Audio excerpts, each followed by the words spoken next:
Chers téléspectateurs, bonsoir. Merci pour votre fidélité et bienvenue dans votre émission littéraire Mots d'ici et d'ailleurs. Mots d'ici et d'ailleurs, une émission proposée et préparée par le ministère de l'Éducation nationale et de la formation professionnelle en collaboration avec la RTD. Pour ce nouveau numéro, j'ai le plaisir d'accueillir un poète et un nouvelliste qui, par sa 3e publication, vient de faire un grand saut dans le monde de la littérature en général et de la littérature djiboutienne en particulier. Il s'agit de M. Abdelkader Omar Abdelkader. Merci, M. Abdelkader, et bienvenue dans l'émission. Abdelkader, vous êtes né à Tadjoura. Vous avez débuté votre carrière dans l'enseignement. Vous avez été instituteur avant d'occuper la fonction de directeur d'école durant de longues années. Actuellement, vous êtes le vice-président du conseil régional de Tadjoura. Dans le domaine de la littérature, vous êtes poète et nouvelliste. En 2003, vous avez publié votre première œuvre littéraire, un recueil de poésie intitulé « Le chant de Boilé ». Vous enchaînez en 2008 par la publication d'un recueil de nouvelles appelé « Hawen », un terme afar qui signifie « oubli ». Enfin, cette année 2022, vous venez de publier votre second recueil de nouvelles qui a pour titre « Irawo, eux sans écho ». Ce soir, nous allons nous intéresser à cette dernière œuvre. En effet, Irawo, eux sans écho, c'est un recueil de nouvelles au titre évocateur. Avec un verbe ciselé et un style simple et fluide, vous livrez à vos lecteurs une analyse pointue de la société sous différents angles, du point de vue social, moral et psychologique. À travers la description minutieuse des personnages et la peinture que vous faites de la réalité sociale, vous éveillez la curiosité du lecteur. Vous lui mettez l'eau à la bouche pour l'embarquer dans des histoires qui l'interpellent, l'interrogent. En somme, vous promenez votre plume dans les méandres des lames d'une société djiboutienne qui cherche ses marques entre ruralité et urbanité, entre richesse étalée et pauvreté vécue dans la dignité. Abdo, d'abord, je vais vous poser 2 questions d'ordre général. Vous avez appelé votre recueil « Irawo, eux sans écho ». C'est un mélange de la langue afar et de la langue française. Que signifie ce titre et pourquoi ce mélange? Merci beaucoup, mon cher Mohamed. D'abord pour m'avoir invité sur ce plateau de l'émission Mots d'ici et d'ailleurs. Et je profite aussi de cette occasion pour remercier le ministère de l'Éducation nationale et de la formation professionnelle pour avoir mis en place cette émission qui va sans aucun doute promouvoir la littérature djiboutienne d'expression française et surtout la lecture. Donc pour revenir au titre, c'est vrai, Irawo, c'est un terme afar. Irawo veut dire ombre. Donc ombre, quand je dis ombre, je me réfère à l'ombre de l'homme, de l'être humain. De l'être humain, j'ai voulu faire un parallèle entre les gens, les personnes et les ombres. Donc ces personnes, je les assimile aux ombres. Pourquoi? Parce que Iraou au singulier et Iraou au pluriel, c'est l'ombre projetée de l'homme. Donc la personne, l'être humain, quand il a une situation, il ne se soucie pas de son prochain. Donc c'est comme si l'ombre qui vit constamment avec lui et qui va bien sûr disparaître lorsqu'il sera mort. Donc c'est pour dire qu'il ne se soucie pas de son prochain. C'est juste pour ça que je dis, ces gens-là qui sont délaissés pour compte sont comme l'ombre, les ombres. Alors, et vas-y. Et j'ai fait ce titre parce que la langue afar est ma langue maternelle, donc ma langue qui confirme mon identité.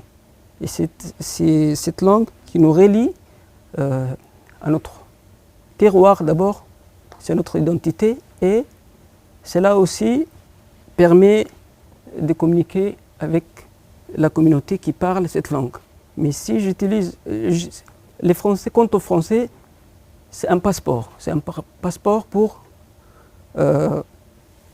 communiquer avec ceux qui n'ont pas mon parler.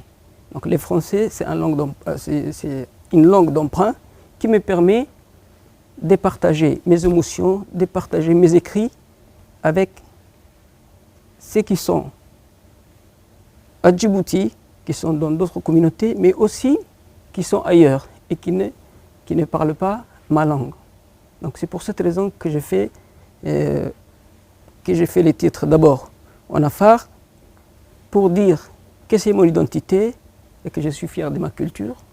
Et puis, j'ai usé de la langue française, comme je l'ai dit, pour permettre aux autres de s'intéresser à ce que j'ai fait, puisque je m'intéresse aussi à leur vécu. Très bien. Alors, ce mélange de langue afar et français, et de la langue française, fait référence à ces petits gens qu'on ne le voit pas, qui ne comptent pas, qui n'ont aucune importance, mais dont vous vous faites le porte-voix. Exactement. Et justement, vous parlez dans toutes vos nouvelles de ces gens-là à qui on n'accorde aucune importance. Bien, venons-en maintenant à la deuxième question. Irawo sans écho est un recueil de nouvelles. En littérature, qu'est-ce qu'une nouvelle? En quoi est-elle différente du roman? Donc la nouvelle, c'est d'abord un récit narratif qui est écrit en prose et qui est court, donc, dont le contenu est réaliste. Et les lecteurs, contrairement à ce qui se passe dans les romans, ils ne se perdent pas parce que l'action se passe rapidement et puis la chute surtout est inattendue. Donc avec la nouvelle, on peut être totalement surpris de ce qui se passe. Puis les personnages aussi ne sont pas nombreux, et les lieux aussi. Donc à la différence du roman, dans la nouvelle, on ne détaille pas, on ne donne pas beaucoup de détails. Donc à tout moment, le lecteur peut être surpris par ce qui va se passer par la suite, surtout la chute. Surtout la chute. Ouais. Très bien. Mais aussi, la nouvelle, elle vise à produire chez le lecteur un effet de surprise, d'indignation et même de rire. C'est le cas également dans vos nouvelles. Bien. Maintenant, nous allons passer à l'analyse des nouvelles de votre recueil. On va prendre d'abord la nouvelle qui est à la page 35. À la page 35, en effet, là, vous mettez en scène un ouvrier appelé Fakir. Fakir, pauvre. Hein? Donc, il fait partie de ces petits gens dont tu fais référence dans le titre, dont on ne parle jamais. C'est un ouvrier qui a appris son métier sur l'État, mais les temps sont durs pour lui. Il se retrouve sur la paille. Il n'arrive pas à payer son loyer. Et le locataire se pointe devant la maison à la fin du mois pour réclamer le loyer. Racontez-nous un peu cette histoire. Donc, tout d'abord, je tiens à dire que l'histoire des fakirs est une fiction. Est une fiction qui peut être réelle parce que ce genre de situation, on les vit chaque jour. Donc, fakir, comme son nom l'indique, est un pauvre ouvrier qui arrive de la brousse où il a laissé sa petite famille pour venir travailler en ville et gagner de quoi subvenir aux besoins de sa famille. Donc là, il habite dans une petite cabane, un cabanon, avec ses semblables. Hein. Et là, à la fin du mois, il doit donner un loyer au propriétaire, qui au contraire est une personne très très riche, mais qui n'est pas gentil. Donc ce qui fait que Fakir, c'est quelqu'un qui gagne à la sueur de son front. Et puis comme tout à l'heure tu l'as dit, les temps sont durs. Il arrive qu'il ne parvient pas non seulement à payer les loyers, mais à envoyer une somme d'argent qu'il envoyait à sa famille en brousse. Et d'un côté, ce personnage est un personnage honnête qui s'acquitter auparavant de ce qu'il devait au propriétaire. Mais à un moment donné, il ne parvient pas à amasser cette somme, ce qui fait que les propriétaires se pointent à la fin de chaque mois. Et lorsqu'ils se présentent, ils menacent Fakir et ses semblables. Et Fakir constate que ces personnages, lorsqu'ils se présentent, il se bat avec ses locataires qui ne payent pas. Il les amène même en prison. Donc lui, il redoute ça, parce que lui, il est honnête, et chaque mois, il payait son loyer. Il payait régulièrement. Il payait régulièrement. Et face à ça, il ne sait comment faire. Un beau matin, le propriétaire se pointe, il lui dit, voilà, donc payez-moi mon loyer. Et les pauvres Fakir, il lui paye ce qu'il avait amassé. Et cette somme n'est pas suffisante. Alors, le propriétaire lui dit... ses économies. Ses économies. Il avait mis de côté voilà, lorsqu'il travaillait. Exactement. Et cette personne ne veut rien comprendre. Il lui dit, dans 3 jours, je vais revenir, soit vous avez la totalité, soit je vous emmène en prison. Et durant ces 3 jours, Fakir ne fait que penser. Il ne dort pas. Pour lui, ce petit cabanon n'est pas un taudis, mais un palais pour lui. Il se met à réfléchir, il se met à pousser, et c'est ce qui va sans aucun doute l'amener à faire un geste de désespoir. C'est-à-dire, il va finir par brûler la cabane. Et le récit s'arrête là. Juste pour permettre au lecteur... Justement, quel est le message qu'avez-vous voulu véhiculer à travers cette nouvelle et surtout à travers le geste désespéré de Fakir? C'est pour dire que l'humanité aujourd'hui s'est déshumanisée. Et les gens ont tendance à ne pas s'écouter. Donc ce qui fait que la situation dans laquelle vivent les uns semble ne pas être un souci pour ceux qui sont aisés. Donc je vais dire, si au moins ces propriétaires, cet homme qui perçoit son loyer mais qui n'a vraiment pas besoin, parce que c'est une personne riche, si au moins il avait pu écouter ces miséreux et comprendre leur situation, au moins il aurait une compassion. Or, entre ces locataires et ces propriétaires, il y a seulement les loyers. Et c'est ça que je voulais un peu mettre en relief et dénoncer. Donc, pour dire que la compassion a complètement disparu. Très bien. Merci. Alors, maintenant, nous allons partir dans le village où la justice trouve son droit, dans le village des Épineux. Alors, dans cette nouvelle, il s'agit d'un affrontement entre 2 personnages. L'un s'appelle Nasab et l'autre Karahat. 2 personnages au caractère totalement opposés qui vivent dans un même village. Résumez-nous l'histoire et quelle est la particularité de ce village?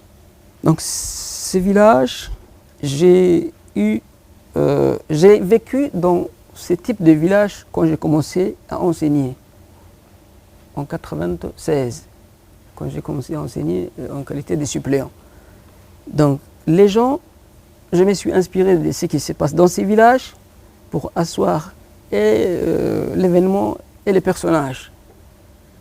Donc, les 2 personnages qui sont ici fictifs ont sans aucun doute existé. Et ce qui fait que le personnage de Karahat, c'est un fou. Déjà, Karahat en afar veut dire moquerie. Et l'autre personne qui s'appelle Nasab, qui vient de la ville. Donc, c'est différents caractères.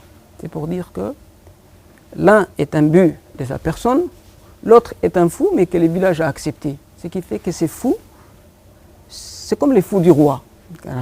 Il se moque de tout le monde, du chef du village, de l'imam, de tout le monde. Mais tout le monde accepte avec joie ou accepte ces plaisanteries, même si il les raille dans les poèmes qu'il cite. Mais quant à cette personne, lorsque les fous le traitent d'efféminé, à ce moment-là, il comprend et il le tape avec le bâton. D'où les coups de bâton empressés, les tirs. Et la particularité de ces villages, au lieu de porter l'affaire au niveau de la justice moderne, ils le règlent comme ce qui s'est passé dans tous nos villages, dans tous les villages par la juridiction traditionnelle de notre société. Voilà. Qu'est-ce qui se passe? Ces villageois se rassemblent, même si Karahat est un cousin du chef du village, tout le monde est à la même enseigne lorsqu'ils ont commis une faute.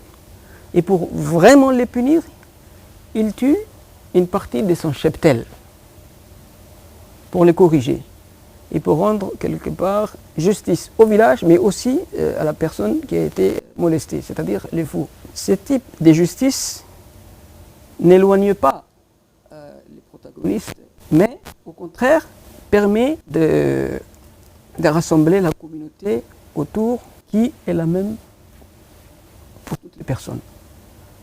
Donc aujourd'hui, ceci a tendance à disparaître.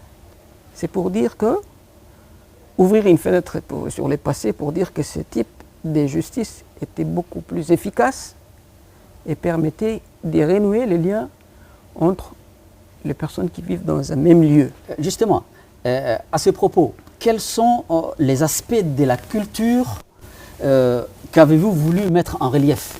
Donc, au lieu de porter l'affaire devant comme vous l'avez dit, devant la juridiction moderne, eux, ils ont préféré un retour à la tradition, à la coutume. Justement, quels sont les aspects de la culture afar que vous avez voulu mettre en exergue? Donc, la culture afar, comme toute culture avec la modernité, a tendance aujourd'hui à disparaître. Malheureusement. Malheureusement. Ce qui fait que quand il y a un litige, les personnes directement s'adressent à la justice moderne. Ce qui fait que cette justice, peut-être, elle résout la situation, mais par la suite, elle envenime, les choses s'enveniment au niveau de ceux qui se sont confrontés. Alors que la justice traditionnelle, elle ne s'arrête pas là. Elle ne s'arrête pas là, elle règle les litiges à sa manière, mais après avoir réglé, elle réconcilie les personnes.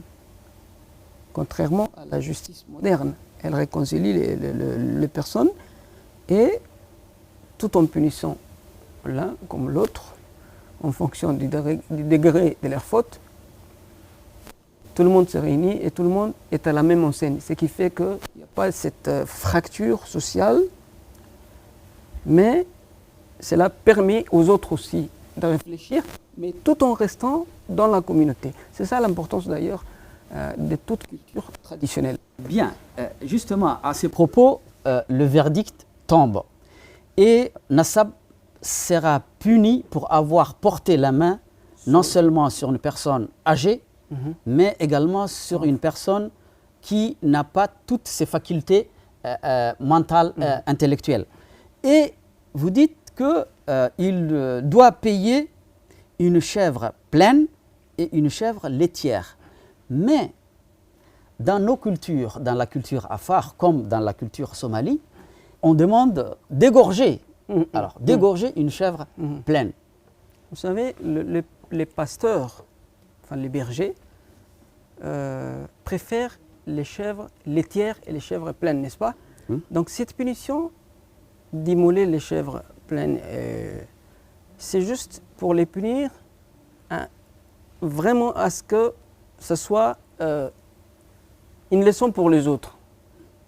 Les verdicts des sages, c'est pour donner un exemple afin que cela puisse rester dans les annales de l'histoire, on va dire, parce que le fait d'immoler une chèvre pleine et des bêtes que la personne préfère, c'est pour le punir à fond. C'est juste pour ça. Très fort, hein? Oui, pour le punir très fort. Très bien. Alors, maintenant, nous allons marquer une petite pause et donner la parole au public. D'abord, nous allons prendre une première série de questions que l'auteur va répondre et ensuite je vais revenir pour vous pour continuer l'analyse de votre recueil. Alors, je donne la parole maintenant au public. Donc, qu'est-ce qui voudrait poser une question ou des questions à notre invité? Coupable, on a remarqué que Madame Batra n'aimait pas le gardien. Pourquoi? Malgré ses efforts, pourquoi? Donc Madame Batra, tu sais, il y a certaines personnes qui jugent d'autres par les jugements, comment on va dire, facial. Et Madame Batra, c'est une personne aisée. C'est une personne aisée. C'est le délit de faciès. Voilà. Donc, c'est parce que cette personne est une personne, ce gardien est un gardien qui est venu d'un pays étranger. Donc, elle, c'est une personne aisée. C'est parce que cette personne n'est pas dans sa condition à elle qu'elle ne l'aime pas. C'est tout simplement ça. D'accord, merci monsieur, j'ai fini. Bien, quelqu'un d'autre? Bonjour, je m'appelle Moudan Abdillah Ali. Je suis en premier ES3. Je viens du lycée d'État. Dans le texte que j'ai lu, j'ai compris que Madame Maya est tombée dans la dépression à la perte de son fils aîné. Et après ça, elle n'a pas voulu s'en remettre. Et après quelques années, elle a fini par se suicider. Et aussi, pourquoi dans ce texte, on retrouve de la tristesse, des espoirs? Donc ici, il s'agit de l'histoire de la femme qui parlait à la mère. La femme parle à la mère parce que dans cette mère, elle a perdu son fils aîné. La mère lui a pris son fils. Donc, au début, elle ne voulait pas croire à cette disparition. Ce qui fait qu'au fil du temps, elle était triste, elle ne s'est pas remise de la disparition de son enfant. Et la pauvre, au fil du temps, est devenue folle.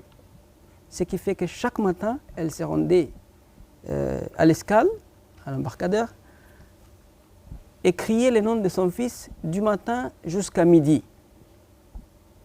Donc par la suite, elle a fini par se noyer dans la mer même, dans cette même mer qui avait emporté son fils. En fait, ce n'était pas un suicide volontaire, mais cette femme n'avait pas ses facultés mentales. Donc c'est ce qui a fait qu'elle s'est noyée. L'histoire est triste parce que, elle a perdu son fils. Après, elle est devenue folle. C'est ce qui fait que cette histoire est vraiment une histoire triste. Est-ce que quelqu'un d'autre pourrait poser une question? Bonjour, je m'appelle Sadia Mohamed Abdallah. Et ma question, c'est, dans votre nouvelle, Le coup de bâton pressé, on remarque que le vieux Karahat se moquait des habitants pour les faire rire. Donc selon vous, faire rire les autres, revient-il à les critiquer? Vous savez, le vieux Karahat, c'est un poète. Même s'il n'a pas toutes ses facultés mentales, c'est un fou, mais il tourne tous les villageois en dérision. Les villageois acceptent et rient de ces moqueries. C'est parce qu'ils ont accepté que les moqueries ne sont pas... si, ils sont percutants, mais ils l'acceptent déjà, ils l'acceptent parce qu'ils ont ri. Ils ont pris cette habitude. Des fois, ils les provoquent même afin qu'ils les répondent sous forme de poèmes. Donc cette personne est une personne sacrée du village. Ce n'est pas un fou violent, mais c'est un fou au verbe violent, on va dire. Donc ce qui fait que il arrive que les villageois, pour écouter ces poèmes, les provoquent. Donc s'ils retournent en dérision, c'est parce qu'ils acceptent. Donc c'est une espèce plutôt de jeu entre Karahat les fous et les villageois. Or, cette personne qui l'a tapé avec les bâtons n'a rien à voir avec les villages. Il est venu de la ville, il ne comprend pas cette entente qu'il y a entre les villages Karahat et les autres villageois. C'est ce qui fait que lorsque cette personne, les fous, les tourne en dérision en disant que tu n'as pas eu d'enfant, que tu es efféminé et que ton parfum sent depuis une grande distance, ils s'emportent. Et c'est pourquoi ils les tapent avec les bâtons. D'ailleurs, si on voit bien, les fous l'ont insulté, l'ont injurié quelque part. Mais les coups de bâton n'étaient pas nécessaires pour les autres. C'est pourquoi, au lieu de punir Karahat, ils ont puni Nasab. Oui, vas-y. On dit que l'autre, c'est l'apparence et le grand âge qui laissait dire que c'était lui la victime, sans aucun doute. Donc là, on parle de karahat. Alors, si on inversait les rôles, voilà, est-ce que les habitants, ils auraient, pour vous, est-ce que les habitants, ils auraient pu réagir de la même manière? Si Nassab C'était était lui qui se âgé, faisait frapper. peut-être pas. Pourquoi? Parce que la folie dans notre société, une personne qui est dans la folie est une personne excusée en amont. N'est-ce pas? Même aujourd'hui, s'il y a un fou qui tape sur un enfant, on ne va jamais punir les fous. Peut-être le mettre à l'écart ou l'amener à l'hôpital psychiatrique ou les ligoter, mais jamais les punir. Tu as compris? Donc les fous, par sa situation qui fait qu'il est fou, est à l'écart des punitions. Très bien, nous allons poursuivre l'analyse des nouvelles et par la suite nous allons prendre une deuxième série des questions. Venons-en maintenant à la nouvelle qui est à la page 57 et qui a pour titre « Un mensonge éhonté ». Dans cette nouvelle, vous mettez en exergue l'importance de l'éducation des enfants. Une éducation laissée au seul soin de la mère, puisque le père brille par son absence. Résultat, un enfant qui n'a pas de repère. Et dès le début de la nouvelle, vous posez le cadre et vous dites, je vous cite, « Autant la naissance d'un enfant fait sourire, autant son éducation fait souffrir. Mais ne faut-il pas mieux souffrir en s'investissant en amont pour lui inculquer une bonne éducation, plutôt que de souffrir plus tard des tares résultant du manque de cette éducation qu'on aurait négligé? » Alors là, quel est le phénomène sociétal sur lequel vous pointez du doigt? C'est l'abandon de la responsabilité de parents en général, mais des hommes en particulier. Parce qu'aujourd'hui, par expérience, hein, je parle par expérience parce que quand j'étais directeur de l'école, lors des réunions que je faisais, c'était souvent les femmes qui venaient. Donc au début, j'ai dit, où sont le père? Ce n'est pas pour dire que les femmes ne sont pas responsables. Au contraire, les femmes sont beaucoup plus responsables que les hommes sur certains points. Mais notre culture veut que d'abord ce soit le père qui s'investit dans l'éducation de son enfant. Or, aujourd'hui, ceci a complètement disparu. Disparu parce que le père, il a relégué cette responsabilité à la mère. Et la mère, comme on le sait, vis-à-vis de son enfant, elle n'est jamais sévère. Ce qui fait que, parfois, l'enfant ne suit pas ou ne va pas à l'école. Ce qui fait qu'à la fin, il a des mauvais résultats. Et par la suite, quand le papa apprend, qu'est-ce qu'il lui reste à faire? Il se met en colère contre lui-même. Pourquoi? Parce qu'il n'a pas suivi son enfant en amont. Donc c'est pour un peu dénoncer cet abandon de la part de père. C'est pour aussi dire que l'éducation de l'enfant est très très très importante. Vous savez, chez nous, on dit, lorsque l'enfant est petit, on dit, c'est-à-dire au moment où l'enfant n'est pas vraiment conscient et qu'il peut s'emparer de tous les bestioles qui traînent par terre, il veut que ce soit une bonne mère. Il faut que la mère soit à côté de lui. Mais on dit, c'est-à-dire au moment où il faut l'accompagner, il faut que ce soit le père. Donc chacun a son rôle. Mais si le papa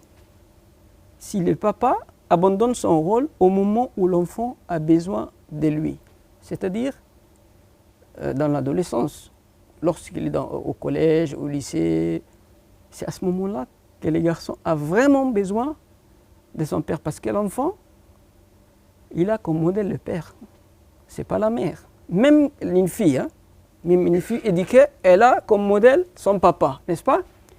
Donc imaginez une mère qui n'est pas instruite. Elle va à l'école, elle se rend auprès des enseignants, elle se renseigne de ce que fait son enfant, mais Elle ne sait pas lire, n'est-ce pas? Ce qui fait que l'enfant peut lui mentir. Et au moment du résultat final, ce qui se passe dans les récits, l'enfant va mentir à son père parce qu'il a peur du père. Et c'est ce qui va amener le père à réagir, mais alors d'une façon qui n'est pas exemplaire. Il va, cette responsabilité qu'il n'a pas pu remplir, il va en vouloir aux autres. En lisant la nouvelle, vous allez constater comment réagissent les personnages principaux. Et malheureusement, c'est ce qui se passe dans notre société. Oui, et toujours dans cette même veine de l'éducation des enfants, dans une de vos nouvelles, vous mettez en scène un personnage, un papa, qui est diamétralement opposé à ce papa. Dans cette nouvelle Mensonge et Honte, c'est un père éduqué qui occupe un poste vraiment très important dans la hiérarchie administrative. Or, dans l'autre nouvelle, vous mettez en scène un père qui ne sait ni lire ni écrire, mais qui fait très attention et qui suit l'éducation de leurs enfants. Donc, quel est le message que vous voulez transmettre en opposant ces deux pères? Je ne vais pas mettre tout le monde dans un même panier. Il y a des pères aussi soucieux de l'éducation de leurs enfants. Donc, dans ce deuxième cas, à titre d'exemple, j'ai connu un père, lorsque j'étais enseignant, qui était illettré, mais qui chaque soir, lorsque ses enfants étaient à l'école primaire, restait à leur côté et leur disait « Je vous écoute, lisez ». Et ces enfants, pensant que leur père comprenait, se mettaient vraiment à lire, à composer leurs devoirs. Alors que le père ne comprenait rien du tout. C'est quand ils sont partis au collège qu'ils ont vraiment vu que leur papa, en fait, ne connaissait rien. Mais c'est ni lire Donc, ni écrire. c'est pour dire que la présence du père est très, très, très importante. Très bien.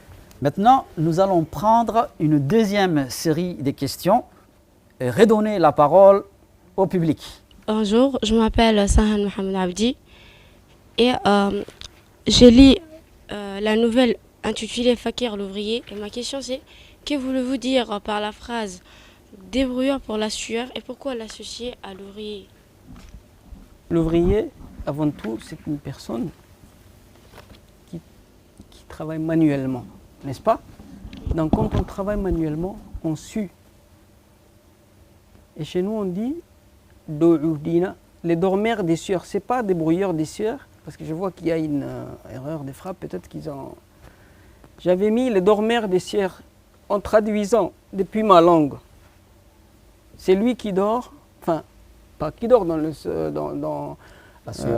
terme pour dormir, mais quelqu'un qui travaille, s'il y a des brouilleurs, quelqu'un qui se débrouille manuellement, tout en suant, et c'est à la sueur de son front qu'il gagne son pain. Donc l'ouvrier c'est quoi? C'est quelqu'un, comme je l'ai dit tout à l'heure, qui fait un travail manuellement, sous le soleil, d'où la sueur. Très bien, merci. Maintenant, on va donner la parole à mademoiselle. Plutôt bonsoir, je me présente, je m'appelle Raouia. Alors moi j'ai une question générale sur toute l'œuvre. J'ai constaté qu'il n'y avait pas de nom de ville ou de pays qui avait été donné. Est-ce que c'est pour que votre écrit soit universel, qu'il puisse être lu et compris par tous?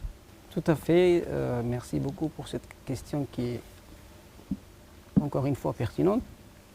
Je ne suis pas un pamphlétaire comme on dit. Je ne vais pas pointer quelqu'un du doigt. Comme tu l'as dit, je veux que mes écrits soient universels.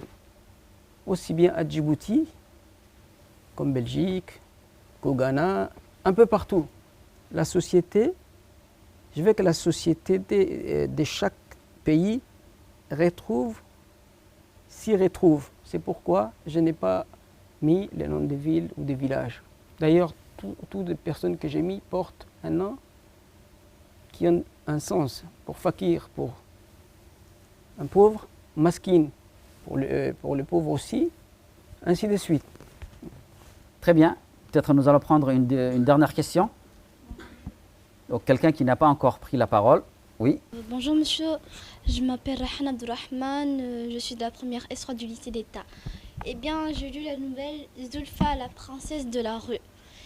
J'ai constaté que la petite était morte parce que le gardien n'avait pas ouvert la porte et elle s'était vidée de son sang. Donc, par cette nouvelle, est-ce que vous critiquez aujourd'hui les problèmes médicaux qu'on rencontre, des médecins qui ne veulent pas soigner les gens parce qu'ils sont pauvres, alors qu'au début de l'histoire, ils faisaient le serment d'Hippocrate, soignant les gens tels qu'ils étaient, qu'ils soient pauvres ou riches. Que vouliez-vous dire par ça? C'est tout. L'histoire des Zulfa est l'histoire qui m'a vraiment pris beaucoup de temps. Parce que c'est une histoire qui m'a permis de mettre en relief cet écart entre le pauvre et les autres. Zulfa, la princesse de la rue, c'est une immigrée. Elle vient de l'Éthiopie, elle est recueillie par une femme, elle est élevée par cette femme, elle devient la princesse de la rue que tout le monde aime. Et malheureusement, il y a une voiture qui la percute. Lorsqu'on l'amène à l'hôpital, les portiers qui est devant l'hôpital demandent pour ouvrir le portail à ce qu'on présente soit la carte, soit l'argent. Or, c'est une pauvre femme, celle qui l'a élevée. Et cette fille qu'on a amenée sur la charrette jusqu'à la portière est dans une, elle baigne dans une flaque de sang. Ce qui fait qu'elle est en train de mourir. Et le pauvre portier, qu'il ne faut pas blâmer parce qu'il a eu des ordres. Il dit, voilà, moi on m'a donné des ordres. Soit vous présentez votre carte, soit vous payez. Il ne voit pas la personne, mais simplement, il voit ses supérieurs qui lui ont donné cet ordre. Ce qui fait que la petite fille meurt dans les bras de sa maman. Donc, toujours cette injustice, cette compassion qui a disparu, cette humanité qui n'est plus. Donc, encore une fois, ce n'est pas pour critiquer, mais c'est pour dénoncer. Très bien. Nous allons poursuivre l'analyse de l'œuvre et cette fois-ci, nous allons nous intéresser à la nouvelle qui se trouve à la page 89, qui a pour titre « À titre posthume ». Dans cette nouvelle, c'est l'histoire d'un homme honnête qui gagnait honnêtement à sa vie à la sueur de son front. Cet ouvrier meurt en laissant derrière lui une femme et 4 enfants. L'histoire ici est racontée par la petite fille. Et la mort brutale du père plonge la petite fille dans le désarroi. Mais ce qui choque le plus la petite fille, c'est le fait de voir venir chez elle beaucoup de gens qui proviennent de la classe aisée. Ce sont ses oncles, ses tantes qu'elle ne connaissait pas auparavant, mais qui se présentent à la maison une fois que le père est décédé. Donc, à travers cette nouvelle, vous faites une description d'une tradition de chez nous, où l'on donne plus d'importance aux morts qu'aux vivants. Qu'en est-il? Tout à fait. Donc, il est constaté dans notre société que lorsqu'une personne meurt, ses parents, ses proches apparaissent comme par miracle. Cet homme qui est décédé, qui vivait dans la misère, lorsqu'il était en vie, personne ne l'aidait. Il vivait sa petite vie avec sa petite famille, mais au moment où il meurt, lui il est parti, d'où le titre posthume. À ce moment-là, tout le monde apparaît, tout le monde veut paraître surtout, apparaît pour paraître. Et la petite fille, lorsqu'elle vivait avec son père, c'était son père, sa maman et son petit frère. Elle ne voyait que son père et s'est posé des questions. Pourquoi n'avons-nous pas des proches comme les autres, parce que son père c'était un ouvrier, il les aimait beaucoup. Et au moment où il meurt, son père, subitement, il meurt d'une crise cardiaque. Et la petite fille, lors des funérailles, lors de la célébration du funérail, tout le monde apparaît. Tout le monde apparaît et il chouchoute les enfants. La petite fille est désespérée parce que elle dit cette phrase terrible: la mort de mon père nous a ramené nos proches. J'ai retrouvé ma famille à la mort de mon père. Et cette famille ou ces proches qui sont arrivés, qui se sont pointés lors des funérailles, qui ont apporté des vivres, l'argent et tout ça, c'est juste pour paraître. Et c'est ce qui existe dans notre société. Et malheureusement, une fois que les 3 jours du deuil sont finis, ces gens qui étaient présents comme par miracle disparaissent. Et la petite fille reste seule. Vous voyez? Elle est orpheline une deuxième fois. À la mort de son père, elle était désespérée. Le fait d'avoir ses proches lui avait donné un peu de l'espoir. Mais après, lorsqu'ils disparaissent, elle est encore plus désespérée. Mais par la suite, ce qui arrive est pire. Un de ses oncles se pointe un beau matin et il les déloge de la maison que leur père les a légués. Hein? Leur père les a légués, cette maison, et il les déloge. Il dit voilà, sortez parce que c'est la maison de mon frère. Il se trouve dans la rue. Cette petite famille, la maman, les petits garçons et la petite fille se retrouvent dans la rue. Donc j'ai arrêté l'histoire ici. Pourquoi? Parce que pour permettre au lecteur de réfléchir. Aujourd'hui, quand on voit un proche dans une situation précaire, dans une très mauvaise situation, c'est à ce moment-là qu'il faut l'aider. Et ce n'est pas quand il est mort. À quoi cette aide va servir? Il faut l'honorer tant qu'il est vivant.